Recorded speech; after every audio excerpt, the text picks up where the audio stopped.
Doctor साहब, अगर देखा जाए इस वक्त अमेरिका की आप बात कर रहे थे कि अमेरिका सिर्फ अपने मफादात की खातिर इस वक्त लड़ रहा है, तो मौजूदा मंजरनामे में माइट इज़ राइट या मॉनरो डॉक्ट्राइन, जिसको डॉनरो डॉक्ट्राइन एक नया नाम दे दिया डोनाल्ड ट्रंप ने, वो चल रही है।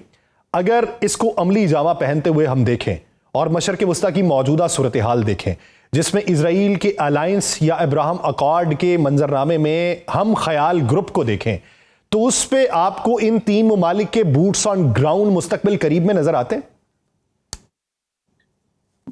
मेरा ख्याल है कि सऊदी अरब ने कभी और दूसरे अरब ममालिक भी इसमें शामिल हैं, यूएई खास तौर पर, कतर भी, इन्होंने इसराइल के साथ अपने ताल्लुकात बिगाड़े नहीं।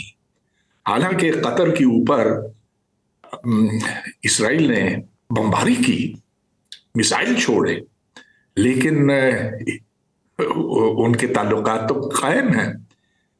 आप ये देखते हैं कि यूएई की एयरलाइंस, इमारात, एमिरेट्स, उसके फ्लाइट्स तो टेल अवीव तक बदस्तूर जारी हैं, बल्कि वो स्पेशल डिस्काउंट दे रहे हैं। तो पाकिस्तान इसमें कहाँ फिट होता है, ये एक बहुत बड़ा सवाल है।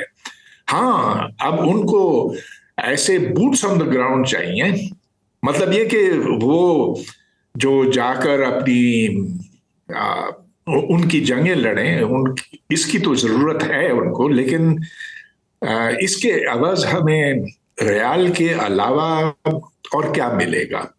हाँ ठीक है, पाकिस्तान को बहुत जरूरत है, आखिर हम IMF के पास 25 दफा जा चुके हैं, और जो सऊदी अरब और यूएई है, इन्होंने, इमारात ने हमें कुछ रकम दी है, कर्जे दिए हैं, कोई इमदाद नहीं दिए, तो शायद पाकिस्तान मजबूर है इस पर भी बहुत। अच्छा डॉक्टर साहब, ये देखिए कि इस वक्त अगर आप मजमूई तौर पे देखें तो हमारी जो दिफाई पैदावार है वो बढ़ती जा रही है। हमें ये मालूम पड़ता है कि $1 बिलियन के मुआहदे जो हैं वो पाइपलाइन के अंदर मौजूद हैं। $8 बिलियन के कंफर्म हो चुके हैं, 14 के करीब होने वाले हैं, मजमूई तौर पे $26 बिलियन भी हो सकता है। ये फाइटर जेट्स वाला जो मामला है, सूडान को अगर आप देख लें, लीबिया को अगर आप देख लें, या आज़रबाईजान को अगर आप देख लें, तो वहाँ से ऑर्डर्स मौसूल होने के इम्कानात हैं। क्या इस तनाजुर में अगर देखें तो ये दिफाई इत्तेहाद आपको बनता हुआ दिखाई देता है, या ये वाला मंजरनामा और है और ये वाली सिचुएशन और है? इसमें चीन की रजामंदी हासिल करना अशद जरूरी है, इसलिए कि जो JF-17 फाइटर है और जो साजो सामान पाकिस्तान में बनता है, वो चीन के बगैर, चीन की इजाजत के बगैर बरामद नहीं हो सकता। ठीक है, तो अब आप अगर इस दिफाई माहदे में चीन को भी शामिल करते हैं, फिर तो यकीनन ये फाल बनेगा। बसूरत दीगर हमारे लोग ही हैं जो जाकर सूडान में लड़ेंगे या गजा में भेजे जाएंगे, ताकि इसराइल अपना कब्जा वहां और पक्का कर सके। तो इसलिए मैं समझता हूँ कि ठीक है, वक्त बताएगा कि ये माहदे में कितनी जान है। अच्छा चले सर, इसी मामले के ऊपर बात कर लेते हैं। आपने कहा कि चीन की रजामंदी जरूरी है और चीन को इस नेट के अंदर लाना चाहिए। आप क्या समझते हैं कि जिन ममालिक के साथ हमारा इत्तेहाद हो रहा है या जिसकी बाज़गिश सुनाई दे रही है, चीन को अगर एतमाद में लिया जाए तो उसको किसी मुल्क के ऊपर उज़र नहीं होगा, ये दूसरे ब्लॉक के हैं? हाँ, लेकिन अब देखिए, चीन को शामिल करने का एक नुकसान भी है।